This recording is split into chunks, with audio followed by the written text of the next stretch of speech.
All right, is everyone in the right place? This is Granting Inspiration, how Minnesota pays artists to art. Everyone feeling good? All right, my name's Scott Hebert. This is my first panel, so what I'm gonna say is when I was writing my first panel, I didn't know what sort of audience to expect. So I kind of, go ahead and close the door, please. Someone else do it, thank you. I didn't know what to expect, who would be here, what their experiences would be, what their interests were. So I ended up writing the panel for myself when I was sitting in the audience at panels like PAX and things like that. So I tried to answer the questions that I came up with while I was writing this.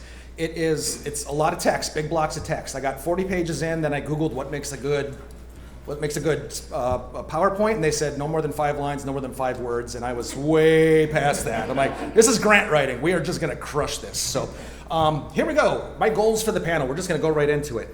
My first time communicate about expectations. I wanna demonstrate how average I am in order to break down the divide that this table causes. I don't have professional grant writing experience, just the personal stuff. Didn't go to school for it, anything like that. I'm gonna show you how it is really seriously possible to do this. Explain why the money's available and show how special these opportunities are. When I'm out there and someone's telling me free money, I want to know what the catch is. Once the catch is completed and you know that money's going to be there for a while and there's not any tricks, you end up working harder for it. It gives you a little bit more motivation for it. I'm going to toss out a few resources to start you off so you can start to dig in. Let that dream fester a little bit and figure out what's going to be next. We're going to dig into one grant application to make the process seem more approachable. And we're gonna get you to think about your art in a way that benefits other artists, other Minnesotans, other people in the room. So I'm gonna hopefully offer advice, answers, and inspiration. There's money out there, the boards want you to get it. And yeah, I am gonna read a lot of the things that you're just gonna be reading too. This is basically a script, sorry about that. Let's start about me, ASL, professional history, and a skills comparison, because you don't know my history and I don't know your history. So where do our skills overlap so that you know that you also have a reasonable path to get some of this money? So I'm gonna talk about me for a few minutes. I got 2 AAS degrees, one's in e-commerce and web design, and one's in radiologic technology. Not a lick of grant writing in any of those programs, I'll tell you that right now. Not a lot of writing classes to begin with. I dropped out 3 times. I'm not proud of it. I wasn't ready for school. It's part of my story. It might be part of your stories. I still got this stuff afterwards. So remember, it's not the book, it's a chapter. Professional experience, I took general x-rays for a couple years starting in 2016. Then I was in electrophysiology cath lab installing pacemakers. Come on in, installing pacemakers, burning hearts, things like that. Again, not a lot of grant writing overlap on that either. The best thing it did is it offered me time to think about it. I could passively think about this idea while I was supposed to be doing other things and let some of those ideas continue to grow. My artistic experience is where it gets interesting. 10 years of community theater experience beginning in 2008. You can kind of see my path. Basically volunteer. If you count $100 stipend for 2 months of work as pay, cool. But no, it's basically just that's how I started with the physical stuff, and then I did stage managing because I'm a power freak, and then I did acting because stage managing is a lot of work. And then I was a Twitch affiliate for a couple of years, and that's due to Stardew Valley. Okay, professional art stuff. Let's keep going. First podcast, Twin Portals. That's what got me in here. That's what got you in here. Monthly episodes starting in 2018. We do live recordings every 3 months, and that's why what this podcast does, it qualifies as arts content, because we put on free live shows for the community every 3 or so months. I break down the studio, I haul it all down there, we set it up, we record, everyone has a good time, then we go back and do it again. First business, Scoot Along Productions, that was the email address. If you have stuff going on already and you're curious about starting an LLC, I'll tell you how to do it. In Minnesota, it's 1 page, 8 lines, counting your address, $135, that's it. An extra $20, you can get it done fast, you can do it online. But if you think up of a good name for your business and you want to lock that down and no one's trademarked or done that, anything like that yet, $135 and a stamp. And then second podcast, Shut Up, I Hate You, did that to just try to, come on in. We just did that to kind of see how a one-on-one back and forth, because a 5-person story and comedy-based podcast is very different to edit than a 2-person talking back and forth. So, and Sasha would kill me if I didn't talk about that. One more thing, I'm going to talk about myself. Welcome to the panel. Here's what we're into. I'm a 5-time individual grant award winner for the continued production of Twin Portals. I got the first one in 19, and then I got 4 more, 21 through 24. Total public funding for Twin Portals since 2019, $33,000. A car. I've spent a car on this D&D podcast. I've spent your car on a D&D podcast if you're a Minnesota resident. Thanks for your money. It's great. You didn't even know it was gone. I'm a two-time grant review panelist for the Minnesota State Arts Board, a one-time grant review advisor for MSAB, not a spokesperson. I do not represent any state arts board or organization or any private organization. I'm a private citizen telling you about my experiences. That is it. This is not going to be like here's what makes a really good grant type of panel, because I don't consider myself that good at it. I've had some local success, but if there's 5,000 people at this con, the type of intelligent, artistic people that these conventions attract, I guarantee you there's a professional grant writer here somewhere who could tell you better things than I can. But this is my story. They didn't write a panel.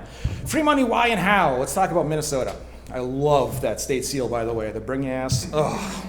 All right. Audience interaction. Show of hands, make some noise. Have you ever seen this logo before? That's right. The Clean Water, Land, and Legacy Amendment. This is what gives me my money power. Let's talk about how this passed. Minnesota residents voted to amend the state constitution with this amendment. It passed 56-39. It raised the statewide sales tax by 0.375%, and that's going to last until 2034. Where's all that money going? It's being collected. You probably didn't know about it until now. I didn't know about it really until I started doing this panel. 33%, a full third, to the Clean Water Fund, so Minnesota residents can have clean water and play in clean water, and the environment can survive. $1.49 billion since 2010 for clean water because of the Legacy Amendment. Another third goes to the Outdoor Heritage Fund for wildlife, wetlands, prairies, forests, fish, game, wildlife. Another $1.5 billion to protect Minnesota's nature. 19.75 to the Arts and Cultural Heritage Fund. That's arts education, arts access, and to preserve Minnesota's history and cultural heritage. We're going to talk about this a little bit. And finally, 14.25% the Parks and Trails Fund to support parks and trails of regional or statewide significance. I love all those things. I am so happy that we passed this. We get some national support for the arts as well. The NEA, you sometimes hear about this. It's often politicized. It started in 1965. It has added $42.9 million to Minnesota between 2019 and 2023. Those are some small stats. That's going to come up later. Now, how does one distribute $855 million in the past 14 years? We got the artistic grant starting zones. These are your regional arts councils. Anybody here not from Minnesota? Sorry. This is going to be boring. There's a couple slides for you. It's going to be great. But in the meantime, we've got the regional grants starting zones. So there's 11 regional arts councils. Each of them have their own office, except for the Southwest. 3 districts are served by 1 council. Grant programs are focused on regional needs, activities, and populations. Funding is offered on regional schedules, oftentimes more than yearly, which is important because you want more opportunities to try to get some of this money. And they may have, and I say may because MSAB is really good, they may have more first-time grant writer offerings, so first-time grant applications or one-on-one reviewing of your grant proposal to see if it fits the need, if it's going to work for Minnesotans. So that's your screenshot. If you only take one website away from this, you want springboardforthearts.org. Springboardforthearts.org. 1991 independent nonprofit. It does what it says it's going to do. That image on the right there, Thrive as an Artist, that's straight off the web page. That's your top drop-down menu. You want to go to the grant resource list. That's going to take you to another link. It's going to say organizational or individual grants. You click on individual grants, and you're going to get this monster list of Minnesota grant offerings and organizations and things like that. You're going to get all the links to the regional boards, as well as sort of generalizations of what kind of grants they offer, how often they come up, and when you need to have your grant prepared by. Basically, you want to look at this as like that's your bookmark, your one-page bookmark for all the other grants. In addition to that, there are other resources. These are also on Springboard. The McKnight Foundation, the Jerome Foundation, the Joyce Foundation, Forecast Public Art and Visual Arts Funds. You can see some of the things that they are dedicating money to. The McKnight Foundation, for that list of things, those were all individual links for types of art. That's it. Books, ceramic, choreography, composers, community, dancers, fiber, meat, all of that stuff. They want to give money. These ones, I will say, intimidate me. I haven't really looked at them deep in a while, and I'm well funded, so I don't have to go after these, but those are also out there. You will find them on Springboard. Out-of-staters, I'm sorry. It's Minnesota. It's Minnesota, and it's only Minnesota. It's the place to be in the Midwest, Legacy Amendment. Canada gets some action. Ontario does have a lot of arts programs from what I looked at very briefly. I knew it wasn't going to be a focus, so I didn't dive in too much, but that's that. And nationally, here's what it looks like. Purple is good. You want lots of purple? Minnesota, $10.20 per person spent on the arts by the state next year. Regional offerings. Let's look at some of the grant categories. So some of the language you'll be looking at when you start targeting these grants. Individual artist grants and support grants. That's your general all-purpose thing. If you got an idea for a project, it'll probably fall under that. Equity grants are designed to benefit minority groups or groups with typically low representation in the arts or exposure. This is going to get built on later in quite a bit. Artist growth also kind of fell into individual arts grants as I looked at it, but it also had an emphasis for special training. If you want to work with a master artist, if you need to go to a certain class that's really going to help, if you want to bring somebody in, maybe there's money for that. Doesn't cover like college tuition. They don't want you spending state money to go to a state school. They're kind of funny about that. Quick support grants, smaller dollar amounts you usually get a quicker result on that. And the way I think about this one often is emergency repairs. I got a couple DJ friends up in Duluth, that's where I'm from. And they, for example, were working a gig and somebody spilled a drink on their computer. It got wrecked. They needed to get it fixed within a couple weeks. They were able to tap ARAC for a replacement and repair fund and were able to continue their business. Last one's the important one, which I should have made it a different color. Artist Access and First Time Grants was the first grant I got up at ARAC, an Artist Access grant. It was $1,000 and it 100% changed everything I was doing at the time. We were recording off a very old laptop using a Blue Yeti microphone that I had for Twitch streaming anyways. And we all just shouted at this microphone. 5 people around a table shouting D&D at a central point. So it sounded like garbage, but it's all still out there. Like if you go on Twin Portals and episodes 1 through 12 are all recorded in that style. It's basically my portfolio, how we started at the beginning, and then by 12, I'm starting to get good at that. And then for the 13th episode, I had that first grant, and that's why these grants are important, because if you're starting in art, you need money and you need exposure, and the state will help you with the money for sure. What are we talking about for actual money? Back to this map here. A very quick glance. This is just things I looked at last week to see what programs were available. But in the different regions, those were the dollar amounts I saw for the individual grants. ARAC right now is in the middle of their schedule, so they had 2 $4,000 grants available. One was for organizations, one was equity. And then many of these other ones, very simple. They could be scholarships for high school students, a lot of equity grants. They start to get to some mid-tier artist grant, and that's a different panel, grading the levels of artists based on experience. It's not an official form, but just not ready to handle that myself. So that was a lot, but that was only like the first half. Does anybody have a question that they wouldn't mind a fast answer to? Or you just want to see me keep pounding away at this? We'll get done early. I don't mind that either. All right, here we go. MSAB, the Minnesota State Arts Board. We got a question. One question, yes, sir. No. Yes. The Minnesota State Arts Board is the agency overseeing the statewide arts grants. It was established in 1903 as the State Art Society. They got some guiding principles that I absolutely adore. These are kind of abbreviated, and when you Google abbreviation for abbreviation, it's a weird feeling. Use public funds in the most effective manner possible, because if you're going to be anything, you should be efficient. Consider the needs and interests of the entire state. This is where things start to get a little fuzzy, because Ely and I Falls and Rochester also pay state sales tax. They're also contributing to this big fund, so they also need to be represented by these dollars. That's the only way it all stays fair. Include broad public input and engagement in decision making. I'll show you how they do that. Ensure Minnesotans of all types and in every community will recognize and experience the tangible results of this fund. Again, whole state. Everyone contributes, everyone gets the benefit.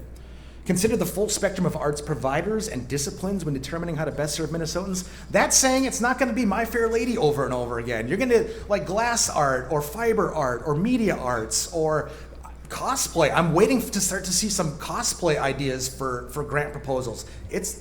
This is a culture and this is a community as well. There's an in somewhere. I haven't figured it out yet, but I'm not that embedded in it just yet. I hope someone does. And then whether one time or over all time, all arts experiences have value. So my year of programming is valuable. A person's one weekend music or art show is valuable. That is arts experiences, and all of it needs to be treated well. I'm gonna go over the individual grant programs that MSAB offers. These are closed, and individuals may only apply to one of these. If you're an organization and you've filed all of that stuff, then things change a little bit. I'm not an organization, I don't know that much about them. Here they are though. Arts education, arts experiences, cultural expression, and creative individuals. You can break them down pretty easy. Education, you're teaching somebody, you're educating somebody about a different part of culture. That one can also fall into cultural expression. I see that one associated a lot with native tribes, wanting to preserve their history because so much of it is being squashed. And if you could find, I've seen grants and supported grants for powwows up in the north. I know nothing about, or jingle festivals, I think they were sometimes called, because of the clothing they wear. And you get to do all this research on it. I'm excited to tell you about that stuff. Cultural expression, that falls into that too. Arts experiences is kind of broad. That gets into a little gray area. There can be debate about whether or not something is truly an arts experience, but there's money for that too. And then creative individuals, that's your catch-all. Help individual artists and culture bearers develop or sustain their creative practices and meaningfully engage with Minnesotans. Remember that in the panel? 363 people, 3.5 million was just creative individuals in just 1 year. That's it. There's a lot of money out there for artists. Now, who is this grant for? Buckle up, it's gonna get thick. We got some heavy duty paragraphs coming up. This is the Creative Individuals Grant. The purpose.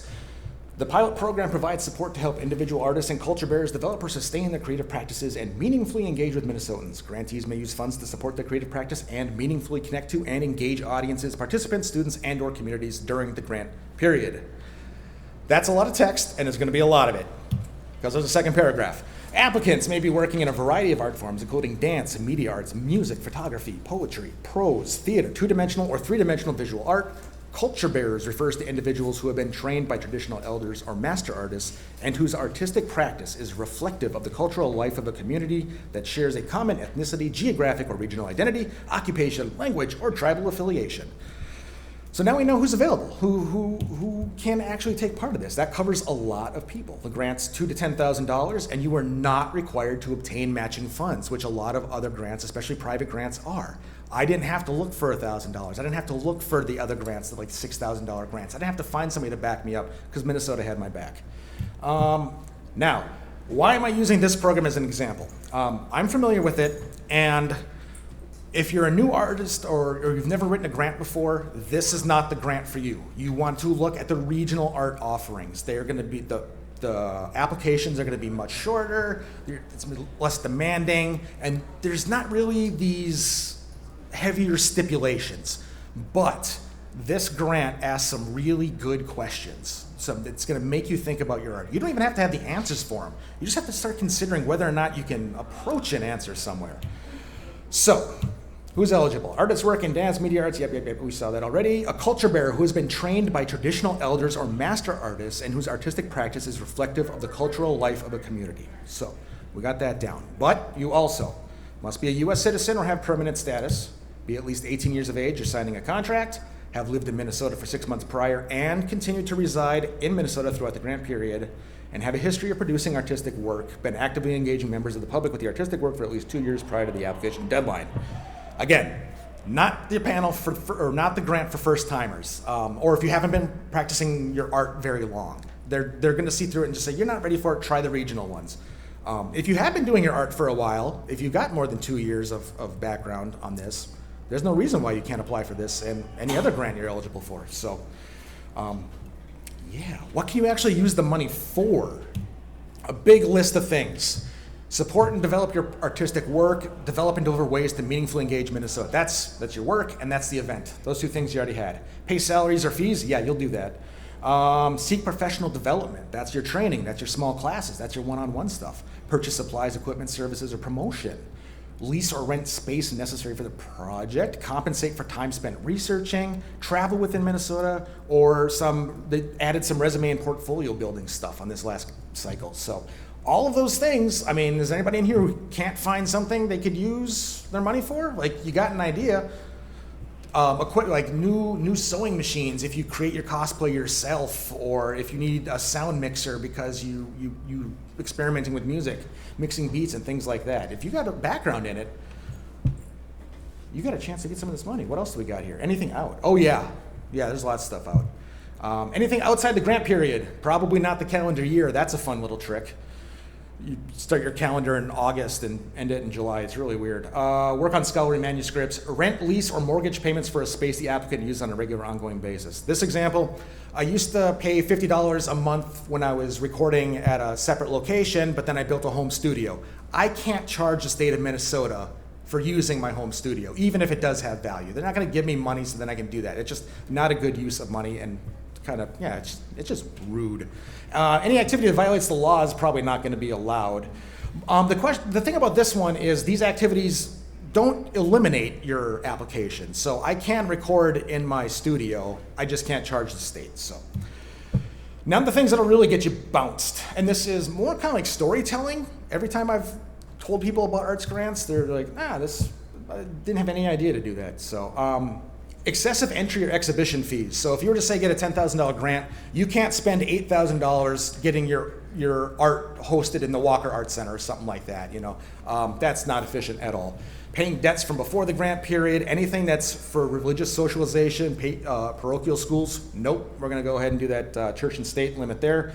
Influencing elections, can't do that. Paying for capital costs such as improvements, construction, property, endowment funds. This one I think of, you can't build a deck on the side of your house, have a band play, and then say you created a stage. Bad use of funds. You can't request more than 49.9% in equipment. That's probably the right thing to do. Otherwise I would have gone hog wild. No matching capital campaigns. You can't work, no tuition fees or work towards any degree. No translating other people's work, because that's not exactly art, it's really good practice. Develop curriculum plans, teaching materials, or teaching programs intended to be used in a regular course of employment. I salute the teacher that tried to get that one through, though. Good job. Cover the cost of relocating a legal address or paying for establishment of any other type of organization, profit or nonprofit. So I can take the $135 that I saved by getting an art grant, but I can't use art grant money to file my paperwork for Scoot Along Productions. The state's not gonna give me money, so that I can give it right back to the state for a service. And then you have to request at least $2,000. Okay, a few more. Obvious ones, you gotta get your application in on time, do your final reports if you do previous contracts, because all those boards talk to each other. If you are not in compliance with any other active or prior contract, or if you're deemed ineligible to receive funding, they're not gonna give you funding. That is, I take that to getting blacklisted, but I cannot imagine any situation where you applied for a grant, got it rejected, and then they cut you off. That seems very counterintuitive. You have to make your activities open to the general public. No grants for your secret shows. You have to charge admission if you can. They have to take place in Minnesota, and this one's complicated for me. If your activities involve any organization at which you are employed at or from whom you receive a W-2 or 1099. I think about the smaller cities, like Duluth only has like 2 or 3 theaters, and I did a lot of work. I did 10 years of work in one of them, which is where I host Twin Portals. But would I be able to do that still there if I was still getting a W-2? In these sort of gray areas where you could really have like an honest sort of incidental, not causing any sort of problem conflict, you could reach out to program officers. MSAB and the regional arts boards have excellent program officers, and they all want you to get the money. So they want to work with you to find ways to keep it within the rules but still get you that money. All right, now we get to write. Finally, first the easy things you gotta write. I need a drink first, it's dry in here. Your project outcome and how you're gonna evaluate your project's outcome. What are you gonna do, and how are you gonna grade yourself on it? So, and this is something that the regional arts boards are gonna ask as well. How you evaluate your project's outcome is sort of up to you. There's no catch-all, there's no perfect thing. You could use downloads, you could use music sales, you could use attendance, you could use, I've seen people have their friends take their cell phones out after, like in the lobby after the show, and get live reactions. That's a great way to do that, because then you get immediate feedback. So that the board's gonna ask how it went with their money. An artist's bio and statement, your creative practice, commitment to your practice, how you've engaged the public. So history, bio, all that stuff. That's a really great section on this form because the reviewers see it, so if there's something that you couldn't find room for, you can squeeze it into your bio. And a public statement. In the event your grant is awarded, you have to tell the public about it. It gets released on a big public list, and it's kind of nice. All right, your narrative in 5,000 characters or less.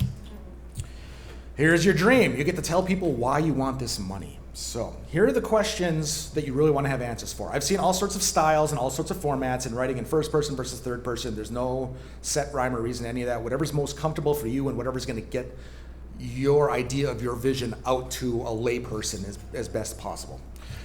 But you want to be able to answer these questions. Describe your activities you would pursue. What's your event?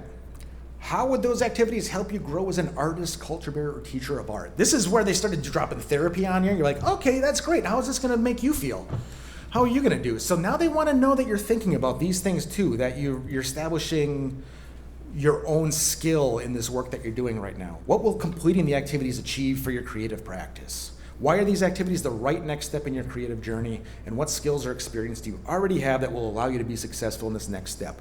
These were all pulled straight out of the CI grant application. So these are the questions that they're going to want you to have answers to. And again, it's not like a yes, no, check the box, fill in the circle type of thing. You get to think about this. You get to build it up a little bit. You get to kind of decide for yourself how this is going to go.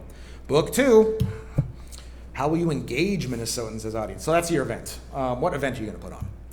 If you're not going to finish your work, how are you going to handle that? Like if it's going to take longer than the grant period, they're going to want to know why. How will you accomplish your ideas? This is the nitty gritty. Details, specifics, timelines, venues, partners when possible. So that's the big flesh it out thing. I need this equipment for this. We're going to host this event probably around between this date and this date at this venue. And these are the people who are going to be involved. And if you have time, here's their backgrounds. Who's going to be engaged in the activities? Who's coming in? Who's helping you? Who's watching it? How have you considered the needs of that audience and those participants? So how have you thought about it so that everyone's getting, like, in the end, it's Minnesotans' money that you're taking, and so you have to serve Minnesotans somehow. And last one, how do you know these activities, hey, look at that, are needed or of interest to these individuals? So again, a lot of big essay questions. Tough ones if you're a little uncertain about your art or your practice or things like that. But I found the longer I thought about it, the more confident I got about it. And the more people you interact with will help with that. Oh, poo, it's a trilogy. What else do we need? Big one here. Since reviewers will not see your applicant background form, they will see your artist bio. You're given an opportunity to tell reviewers what you want them to know about your identity. Consider things like where you live in Minnesota, race, ethnicity, cultural background, disability, and or other parts of your identity that are significant to you or that impact your creative work. So, big, not just creative history now, but personal history, the things that have affected you in your life based on all of those things. Describe the connections and relationship you have, if any, with underserved communities as an artist culture bearer. Underserved communities is going to be a big one. We're going to get into that in a little bit. How have these connections been developed or sustained over time? Will your proposed grant activities provide distinct benefits to underserved communities? If so, what are those benefits and how will they be achieved? So, a lot of conversation there. It's tough to fill this part out without hearing underserved communities, but it just fit naturally towards later in the thing. But you do get to crack open a bottle spreadsheet because you are going to need a budget for the things you're going to spend your money on. And it's actually pretty easy, especially compared to the narrative. Compensation, materials, services, accessibility, equipment, and other. So those are the things you can spend, or the categories anyways, but your stuff's probably going to fit pretty easily into some of those. A few basic grant writing tips that I thought of when you're daydreaming about your project, and I kept the application, or at least the questions, in my pocket somewhere, so that every so often I could look at it and just remember the exact wording, so I could try to figure out what the board wanted to hear from me. What was the intention of this question? What are they trying to suss out?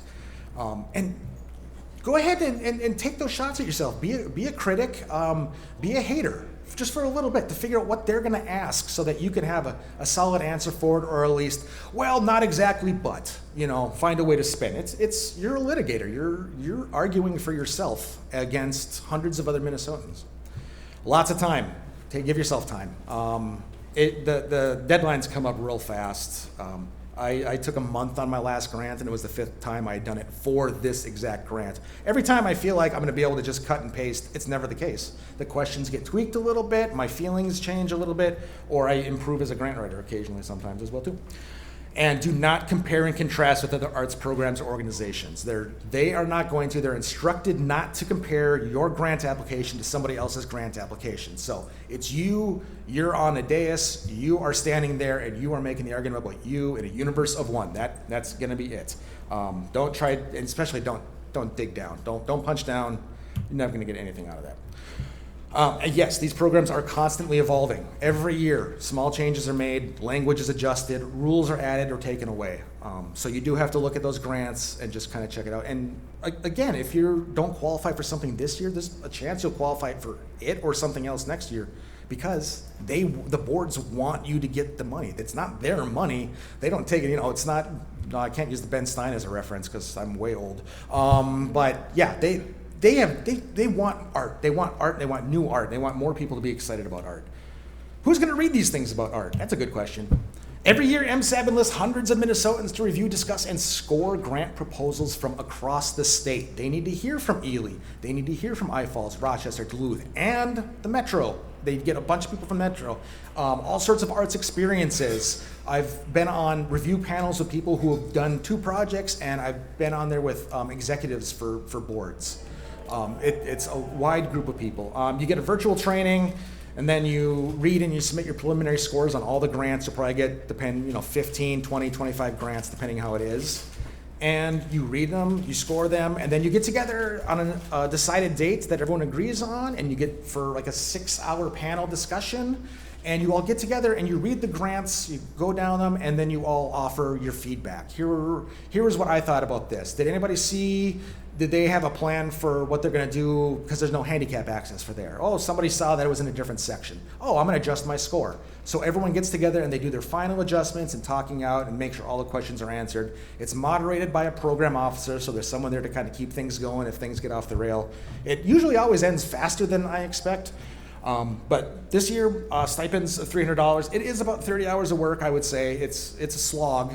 But it is, yes, you can read professional grants and get paid at the same time. Not a ton of money, but the money's not what you're interested in. The money's just the bonus.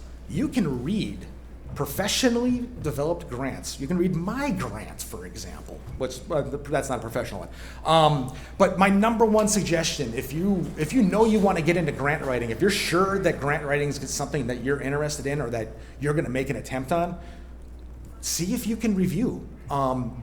If you have a little bit of arts experience, they'll bring you in to do that. Those are the requirements.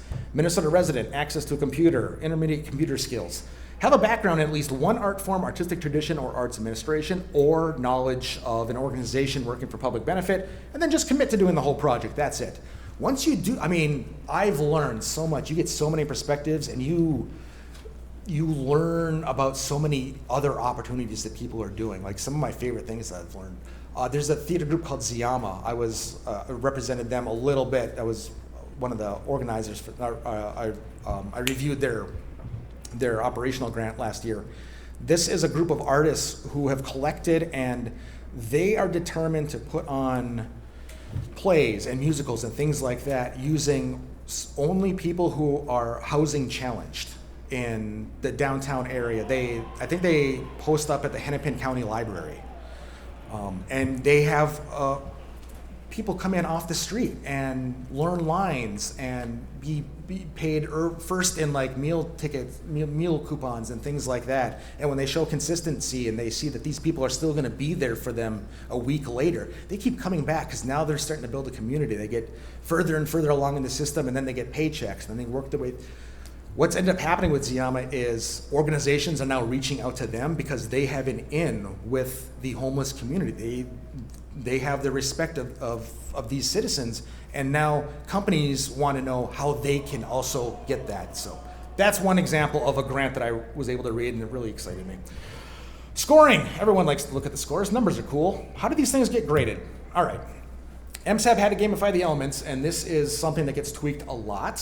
For this year, there were 52 points total. Here are the grades. Applicant demonstrates a commitment to their creative practice. So that's your history. You've done art, you got a history of doing art, you got up to 12 points for doing art. The applicant has a clear idea how to develop their creative practice, appropriate to where they are in their creative journey. So a little self-reflection and a little idea of how you're gonna make that happen. So you know that this is gonna push you a little bit, it's not overreaching, it's not too easy, it finds that Goldilocks sort of place right there in the middle. The applicant has a feasible idea to meaningfully engage Minnesotans with their creative work. So feasible idea, doesn't seem like you'll be able to get the job done. So you do have to have some sort of idea of how this is all gonna happen. And what was the other part? Meaningfully engage Minnesotans. That's a tricky one. That's a very gray area. That's one where you don't know what the panelists are going to think. I've had conversations where people have said, I don't think this qualifies as an art experience. It's awkward because we all wanted to be Minnesota nice about it. But we worked through it, and so that's just one more thing that you will be scored on. And then the last one. The applicant has an authentic connection to one or more underserved communities. Underserved communities will benefit from the grant activities, 12 points. All right. Underserved communities. MSAB receives yearly federal support from the NEA. We talked about this earlier. NEA dollars are restricted to these purposes. Education dollars, so used in schools, used to develop programs to make art accessible, art education accessible or successful. And the reason they do this is because there is a correlation between successful arts in schools and becoming a more fruitful contributor to society. You just do better once you have access to these things. If you take these things away, then it's not as good. Underserved. Funds must be used to support arts experiences for individuals, groups, areas that traditionally have fewer opportunities to participate in the arts. Some of these dollars have to be used for that purpose for MSAB. And then there also is a state basic thing, which they are allowed to spend that money however. Now, the following are examples of underserved communities. Residents in communities in greater Minnesota, anything outside the 7-county metro. Individuals with disabilities, veterans, individuals in institutions, individuals who are Black, Indigenous, and/or people of color, LGBTQIA+ communities, and older adults. Those are all, again, straight out of the application. Now, this language is specific to the statewide CI grants. I did not see these in scoring rubrics when I clicked on the regional ones. However, having an authentic connection with and/or supplying your art to underserved communities amounts to 23% of the available points for this grant. So that's the reason I brought that up, because you want to know how you are benefiting the underserved as well. I mean, the state wants this to happen. They want to give you the money. So they want to know that you're making these efforts or that you've experienced some of this yourself. And then you've got a little bigger in. Let's talk about equitable access to the arts. All Minnesotans benefit. In order to increase demographic and geographic fairness, the Arts Board has identified priority groups for the CI program. So that's just this one program. If you're an individual and you're applying to this program, that's how it applies. The intent is to help ensure that applicants from these priority groups have more equitable access to public funding. These are the priority groups. Applicants in greater Minnesota, applicants who are Indigenous or persons of color, applicants with disabilities. If you fall into one of those categories, you will be put in a priority group which will receive a percent of the grants awarded that is equal to or greater than the percentage of the application pool. So, however many people apply to it, that's how many MSAB says they have to give money to. So, if you're like me and in greater Minnesota, that's really nice. If you're in the 7-county metro, I don't know how you feel about that. I haven't been down here. I still feel it's a good thing. I think MSAB thinks it's a good thing. I don't see them changing this for a while. Applicants must still meet a predetermined minimum score for all review criteria in order to be considered for funding. So if I don't have an arts history, it doesn't matter if I'm from greater Minnesota. If I don't have a solid plan, it doesn't matter if I'm from greater Minnesota. They're still not going to give me the money. You have to meet at least that bar, otherwise it's just going to be out. I think we're almost done. Oh yeah, one big piece of advice. Volunteer. If nothing else, volunteer. Just start donating some time towards that. Help out at a gallery, a theater, community event, anything. Sign up to review grants if you're eligible. Why? So you can be around the people that are doing the art that you're trying to do as well. Osmosis is a real thing. You will learn a lot of stuff just by being around. And the other thing I noticed is that I sometimes turn down opportunities because I didn't see how it just benefited me directly. But we can never figure out. We don't know what our path to success is. You can't map it out. Life is always going to throw you a curveball somewhere here and there. But networking is a huge thing, and you can't network as well from your house as you can from a gallery if you're talking about art stuff. So give yourself the best chance you can, get involved. Some success comes like a lightning strike, some through effort, and you can control one of those. So my advice is volunteer, and if you don't like it, don't do it again. Just don't go back. It's not a commitment forever. Just go in, chip in a little bit of time. And then a QA is coming up after this. Did we do good on time? Crushed it. All right. Start where you are. Use what you have. Do what you can. Arthur at. Yeah, don't wait. Don't wait. Start with what you have. If we didn't start doing twin portals, and I knew it was going to sound like ass on that Blue Yeti, we were in a room with about these kinds of wall coverings, and you can hear how reverby it is. That thing picked up everything. Listen to episode 1 of Twin Portals for like 10 seconds and then shut it off. But get going. It's so great to do that with not having everything that you're ready for, because that's the time you can be easiest on yourself. You're not expected to have a showpiece at that point. You're trying something out. Allow yourself, be brave enough to fail. Give yourself a little bit of a break. You're trying something, and everyone accepts just giving something a shot as a reason. If you're like me and get super hypercritical about success or failure. The great enemy of creativity is too much time and money. Ryan Reynolds said that one on one of his press junkets during Deadpool 3. It kind of goes into the other one. Don't wait until you have the perfect setup. Some of my best creative moments came when I was doing like prop design in those early years. I had $100 to prop a show, and if you try to prop an entire prop-heavy show with $100, you got to get creative with some of those things. And it's getting your brain to work like that, opening up your mind to that sort of imagination every so often. We close ourselves off, but if you can open yourselves up, it looks like another world just popped in. You're like, how come I didn't think of that before? A goal without a plan is just a wish. Some French person whose name I can't say, and Herm Edwards said that. So yeah, wishes are good, dreams are good, but start thinking about those plans. You don't have to get to the end of the puzzle tonight. Just figure out where that first piece is going to go. I could put that up at that gallery. That's that. That's the start. Who do I talk to? Do I call the gallery? Do I email the gallery? Something like that. How do I get? That's all it takes. You just get the ball rolling. Two different metaphors. Get the ball rolling. Never doubt that a small group of thoughtful, committed citizens can change the world. This is one of my favorites. I love Margaret Mead. I think about this con, for example. I don't know if anyone's at opening ceremonies, but it started with a couple dozen games and a few hundred people, and now there's 5,000 of us.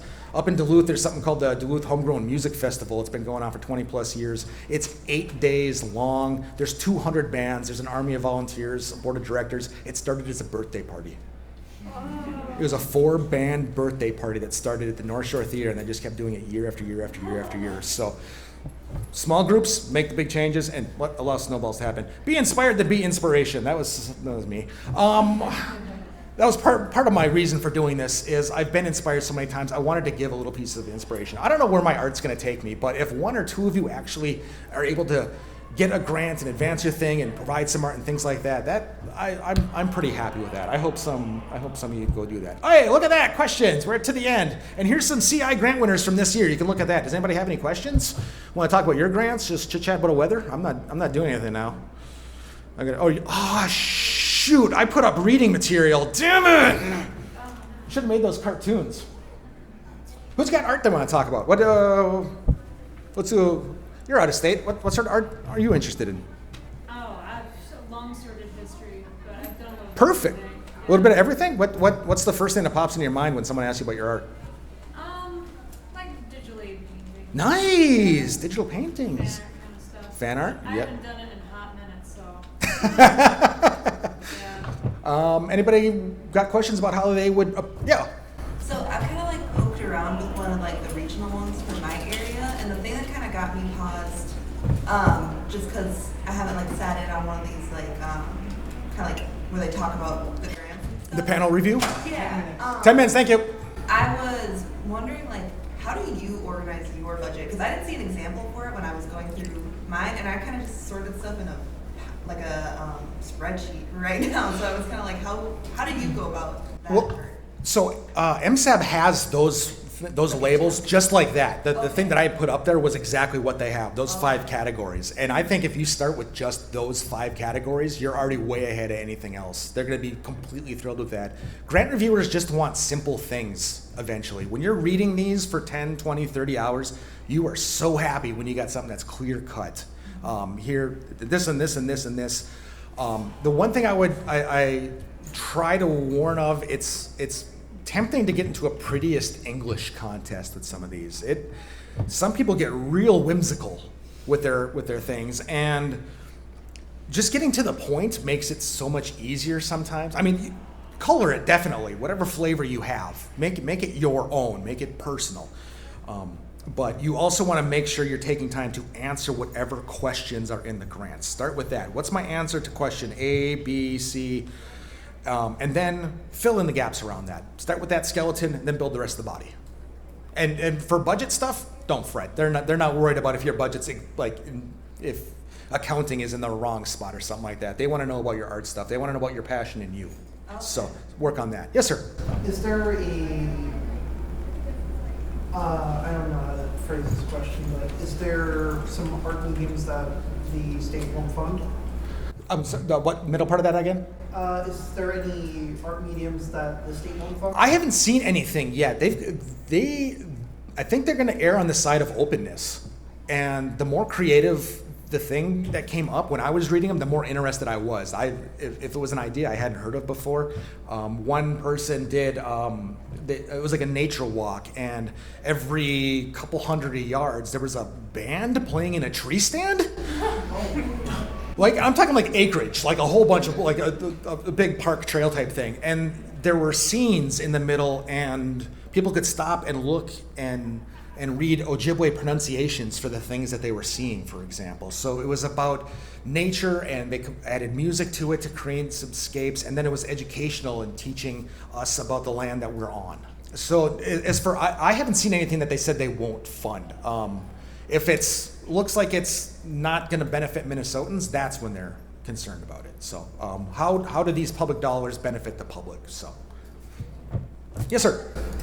So for like history, proving history for it, how would that exactly work? Because I'm a writer, so years ago during the pandemic, I wrote a one-shot D&D for a charity stream. Yeah. I think I have it around still, Uh-huh. but I haven't really done anything else since then, like published-wise. Yeah. So like, how would that look for?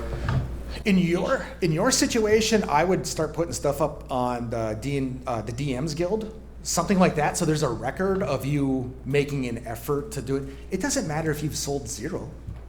It matters what your catalog is. That's what they want to know. First of all, they want to see what you've done. So for writing history, I would start with anything where you can document it. If you got anything, how do things get dated in writing stuff? Is there a way, or do you just have like, here are the things? You know what? Use the back whatever the back cover would be. Use chunks of that. Whatever your description is that you wrote about your summary.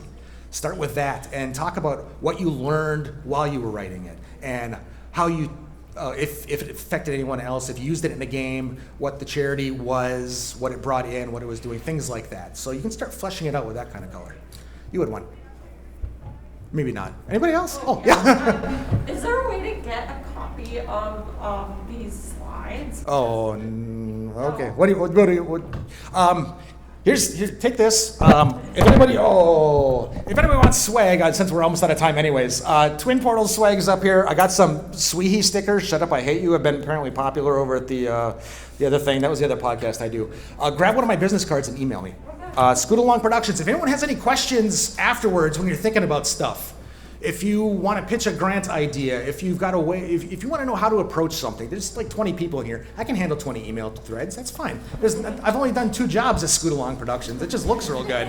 So, I mean, don't stress out about it. Start a dialogue with me. Take these, if you need physical reminders, take those.